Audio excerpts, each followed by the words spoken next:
At the time, I was 21 years old and completely broke. I worked for a small consultancy firm that was far from being a major player in the industry. In truth, I was positioned right at the bottom of the company ladder. My salary was just enough to cover rent and daily expenses, but I constantly dreamed of traveling abroad and studying in another country. To make that dream possible, I knew I would need another source of income. Around that period, OnlyFans began gaining huge popularity. For those who might not know, OnlyFans is a website where people, mostly women, share pictures and videos with paying subscribers. The content often leans toward mature material. The platform is quite controversial, with some praising it as empowering while others label it as indecent or immoral. I had heard several stories of women earning substantial money from the comfort of their homes. Although I was no Belle Delphine, I thought to myself, why not give it a try? Perhaps I could make a little extra income on the side. I created an account, recorded a short introduction video for potential followers, and then uploaded my first set of provocative photos. I had cast my net into the water. Now, all I could do was wait for the fish to start biting. After a few weeks, I managed to gain a handful of followers, each paying $10 per month. Some of them even sent tips or paid extra for exclusive content. I made a promise to myself that every cent I earned from the platform would go directly into my travel fund. And once I had saved enough to go abroad, I would stop using the site altogether. Meanwhile, I continued my regular job. One afternoon, I attended a business conference with my coworkers to network and meet potential clients. In my city, exchanging business cards was still a common formality, even for low-level employees like me. I distributed dozens of them to people who seemed interested in our services. I met so many individuals that day, all wearing nearly identical suits and hairstyles that their faces and names quickly blurred together in my memory. By the time I returned home that evening, I was completely drained from the endless conversations. Before going to bed, I decided to log in to my OnlyFans account to check on things. To my surprise, I had gained a new subscriber. The new follower used the unassuming username John Smith. As soon as he saw that I was online, he sent me a direct message. $10 a month. Netflix does not even charge that. Worth it. You will not be disappointed. So far, I like what I am seeing. You are very beautiful. I thanked him politely. He continued sending a few friendly messages, asking harmless questions like whether I owned a dog. I did not. If I was dating anyone, I was not. And whether I lived with my parents. I lived with a roommate who happened to be away that week. You really are very beautiful. He wrote again. Thank you, I replied. I bet you get more action than a blow-up doll, he added crudely. Can I make a request? A picture request? That depends on what it is, I responded, and what you plan to tip. He offered $5 for a photo of me pouting at the camera. I was exhausted from the day, but the extra money sounded appealing. I touched up my makeup, took the photo, and uploaded it behind a $5 paywall. He unlocked it almost immediately and seemed satisfied. Less than a minute later, another request came through. How about a photo of your pretty feet? Another $5. I sighed but agreed. I never understood the fascination some men had with feet, but I took the picture anyway and sent it. Then came more small requests, one in high heels, one in a certain pose, each time with another $5 payment. It felt like easy money. Finally, he sent a new message. Add me on Instagram. I will send you $10. He included his account handle. $10 just to add someone? I figured there was no harm. I had not updated my Instagram in over a year and had only a few old posts there. I accepted the payment and followed the account. Oddly, there were no posts visible, but the story ring around his blank profile picture was active, meaning he had recently uploaded something. Out of curiosity, I tapped on it. The first story was a short video of my house, filmed from the woods nearby, uploaded about 2 hours earlier. The next clip, posted only 5 minutes ago, showed my house again, this time filmed from across the street, zooming in on my bedroom window, the only one with a light on. The third story, posted just 2 minutes ago, was shot from my front porch, through the glass window of my door. My blood ran cold. He was right outside my house. A message appeared in my inbox. Let me in. Terrified, I locked my bedroom door and immediately called the police, whispering that someone was outside trying to break in. While I was on the call, more messages came in. Come outside, or I will have to come in." The door handle downstairs began to rattle violently. I crouched behind my bed, trembling, listening as the noise turned into pounding and then into full-on slamming. I screamed for help out of the window, but my neighborhood was rough. Either no one heard me, or no one cared to intervene. Then everything went silent.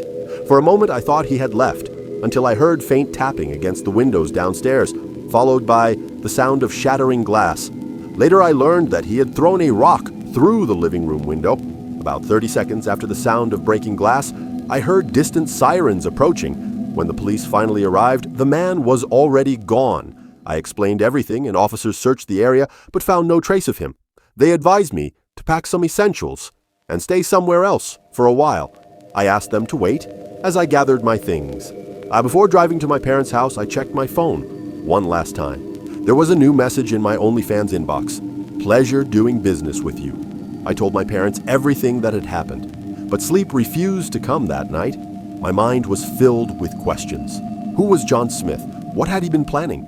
How did he find my address when my personal information was not available on the platform? I was still fairly new in town and hardly knew anyone. The next morning, I started piecing things together. My business card. Not only did it include my company address, but also my personal one. The timing of the incident, just one night after the networking event, could not have been a coincidence. I became convinced that the man was someone I had met that day. He must have found my OnlyFans account using the details on the card and decided to track me down. I turned all the business cards I had collected over to the police, but there was little they could do. The Instagram account was clearly a throwaway, and there was no evidence to pursue. It became clear that all those friendly questions he had asked earlier were meant to confirm that I lived alone and did not have a dog. Needless to say, I deleted my OnlyFans account immediately. I have since moved back in with my parents for good. However, I cannot afford to quit my consultancy job, which means I still have to attend client meetings. Every time I shake hands with a new client, I feel a chill of suspicion. I cannot help but wonder if the man sitting across from me is the same one who stood outside my house that night. A little while back, I created an OnlyFans account. I know what everyone must be thinking, but at the time I was single and saw it as a harmless way to earn some extra money. I began by posting modest content, then gradually shifted toward more mature material. I am not exactly proud of it, but I am not ashamed either. I lived with my parents back then, so I had to be discreet when producing content. It was not that I felt guilty, but I knew my parents would never approve. Because of that, I always waited until they were out of the house before taking any photos or recording videos. I never told any of my friends either, for fear that word might somehow reach my family. It was my private business, and I intended to keep it that way. Within just a few months, I could not believe how much money I was earning from the site. My following grew rapidly, and my monthly income became quite substantial. To reward myself, I decided to update my wardrobe, which had become rather outdated. I visited a local clothing store to pick out new outfits, and while shopping, I started a live stream for my OnlyFans subscribers. I often did this, streaming casually while out in public or at cafes, to make my fans feel more connected to me. Many of them enjoyed seeing glimpses of my day-to-day life, whether I was trying on clothes or simply chatting from my apartment. It made my audience feel involved, and I enjoyed the friendly engagement. As I moved through the store, holding my phone in selfie mode, I chatted enthusiastically with my viewers. Everyone was kind and supportive as usual, leaving positive comments and suggestions about what I should buy. After about 20 minutes, I ended the stream and continued shopping on my own. Later that evening, I logged into my account and noticed a message from one of my regular subscribers. His tone was uncharacteristically hostile. "Thanks for wasting our time and money by lying to us," he wrote. "You never told us you had a boyfriend. Consider this the end of my support." I stared at the message, confused. Boyfriend? What was he talking about? This particular subscriber had always been generous and respectful, so losing him as a fan bothered me. I replied right away, "Hey, I am single, I promise. Free as a bird. I do not know where you got that idea." He responded almost instantly, "Do you think I am stupid?" It took me a while to notice, but it is obvious. You are with some guy all the time. I saw him today at the store, the one in the green shirt. I frowned and scrolled back through my live stream to see what he meant. Around 5 minutes into the video, over my left shoulder, there was indeed a man in a green shirt walking quite close behind me. He was tall, muscular, probably in his late 20s, with thinning hair and dark circles beneath his eyes. Still, it seemed like nothing more than coincidence. A stranger who happened to be shopping at the same time. But as I watched further, I noticed something unsettling. The man appeared repeatedly throughout the stream, always somewhere in the background, keeping pace with me as I moved through the aisles. My subscriber's next message haunted me. "I have seen him before, you know. He shows up in all your streams." I decided to check my older recordings. The previous stream had been from a trip to the mall. At first, everything looked normal until I spotted him again, the same man in the same green shirt walking behind me in the distance. That stream lasted 47 minutes, and he appeared in several parts of it, sometimes far away, sometimes much closer. The video ended with me sitting at a cafe. There he was again, alone at a table just a few feet away, his eyes fixed on me the entire time. My stomach tightened. It could not be a coincidence anymore. I began reviewing even older videos. Me walking my dog at the park, grabbing coffee downtown, spending a day at the beach, and there he was, always lingering somewhere nearby. The same face, the same green shirt. This man, whom I had never spoken to or noticed in real life, had been following me for weeks, maybe months. At first I tried to stay calm. He had never approached me or made any direct contact, and part of me hoped that he would eventually lose interest.